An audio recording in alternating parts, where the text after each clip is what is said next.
Well, hello and welcome to Overdivest Nurseries. It's a beautiful day in mid-spring. There's a lovely temperature. There's hardly a cloud in the sky.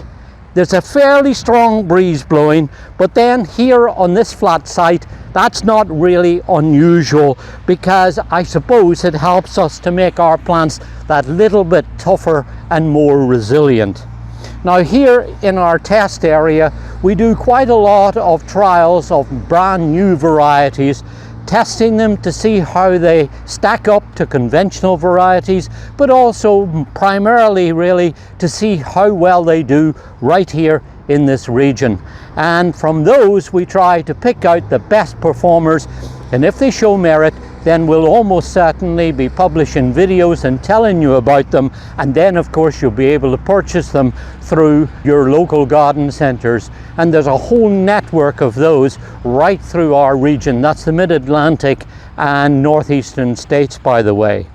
Now we also grow a lot of what we call the tried and true varieties, ones that have been around a long time and frankly are very, very good. And in our selection of over 2,000 different varieties of trees and shrubs and grasses and vines, we also of course grow a lot of perennials. And if you're a gardener, you'll know exactly what I'm talking about when I point to this little plant. It's a Dianthus or garden pink. And this is a variety that's probably one of the most popular varieties on the market today. This is Dianthus Fire, a variety that was developed in Germany in 1957 and was selected by the Perennial Plant Association in 2006 as their plant of the year. And as you see, it's got these beautiful single flowers that have a lovely pink coloration, very nice tight, dense, silvery blue foliage, and also, if you're this side of the breeze, you would smell the lovely fragrance too. Now, this is undoubtedly a great performer and well worth you growing somewhere in your garden if you haven't done it before. But I would also suggest that you take a look at some of the other varieties that we grow, including several that are shown here on this channel. You'll find there all different colors and types and flower sizes and different ones that are for different functions. And we are trialing and testing new varieties all the time. And one of the varieties that we've been testing is kind of quite unique in that this one, as you see, has got a single color on it. Now, quite a few of the ones we have are bicolors. They have colored eyes and might even have 2 or 3 colors on the same flower. But this variety is really quite different in that it has multiple colors on the same plant at the same time. And this is what I'm talking about. This is Dianthus Constant Cadence, the variety Potpourri. And as you see, if you look through all of this, there's a preponderance of different colors all on the same plant. In fact, when I look through this, there's as many as 4, 5, perhaps even 6 different variations on the plant. Some plants are predominantly just one color. They all have these beautiful semi-double flowers, but then when you look at some of these other pots, you'll see in this one here, there's purple, there's an orangey pink, a coral pink, a very pale, almost white. Then there are some that are bicolor flowers all on there where it's kind of half one and then the other. And clearly this, as you see, is very colorful because of all of this variation in just one plant. So if you're somebody who likes to have lots of color in your garden and you want something that's small and compact, that's going to give you all of this kaleidoscope of color all at the same time, and especially in a small area, this might be a variety that you'll want to check out. Now, like the other Dianthus that we grow, it's very hardy. This is a zone 4 plant. It only grows about 6 or 8 inches high and then carries these flowers first in the late spring or early summer. As the flowers begin to go over, just like before, if you've watched any of our other videos, I've been telling you that when they begin to finish flowering, you just go in with a pair of pruners and snip out the old flower heads like this when they're starting to lose their color, and that will encourage new fresh growth to come from underneath or from the middle of the crown, and that will help to sustain plenty of more young buds coming through. Sometimes it might get a little untidy and unruly, in which case then you're better to go in with a pair of hedging shears and just trim the whole plant right over, trimming it back like we do here in the nursery, and then you'll start to get a lot of young fresh growth coming from the center of the crown that then of course will make all of those tight little hummocks of foliage and then carry all of these incredible and very unique flowering colors. In growing it here, there's a couple of interesting observations that we made about it. The first is that this is a day-neutral variety. That means that unlike many other plants, this will continue to grow and flower providing the growing conditions are warm enough to keep it going. So it's not affected by day length. In other words, if we get short days or long days, it'll really not affect it. It'll keep growing on through, which is great because that will keep it on trying to flower all through the growing season.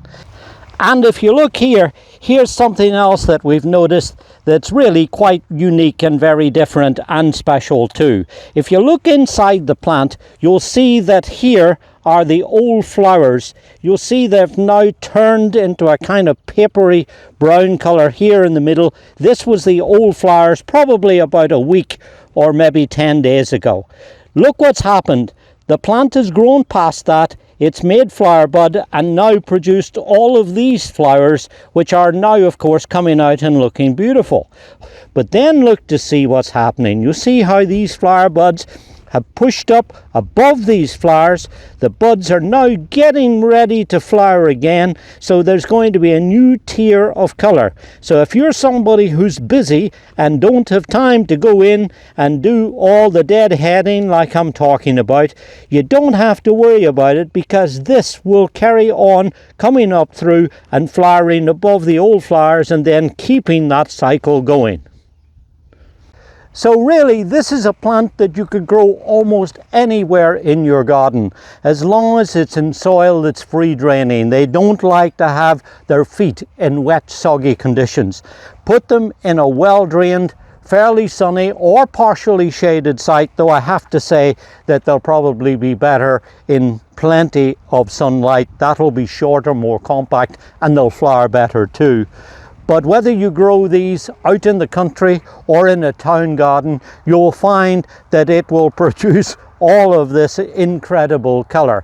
It's marvelous in things like rockeries and raised beds, maybe patio areas in a town area. Certainly these would work very well in containers and window boxes. And because Dianthus is an old-fashioned kind of cottage-style plant, it will work well there too.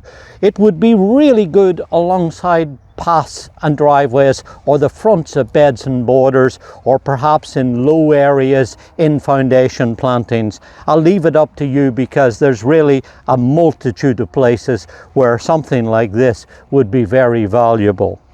It's a variety that was developed at Greenfuse Botanicals in California, and clearly they found a genetic trait that comes through and then gives all of this unique plethora of different types of color coming through on the plants.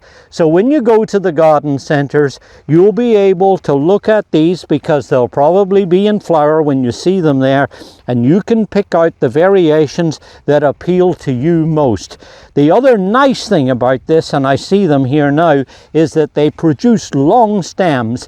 So this would be an excellent variety for cutting, and because it's producing young buds from inside the crown, then you'll find that this is a very good, what I would call come and cut again variety. So you can go in, harvest the flowers here, and then behind it, as you see, there's lots of buds coming to continue the color.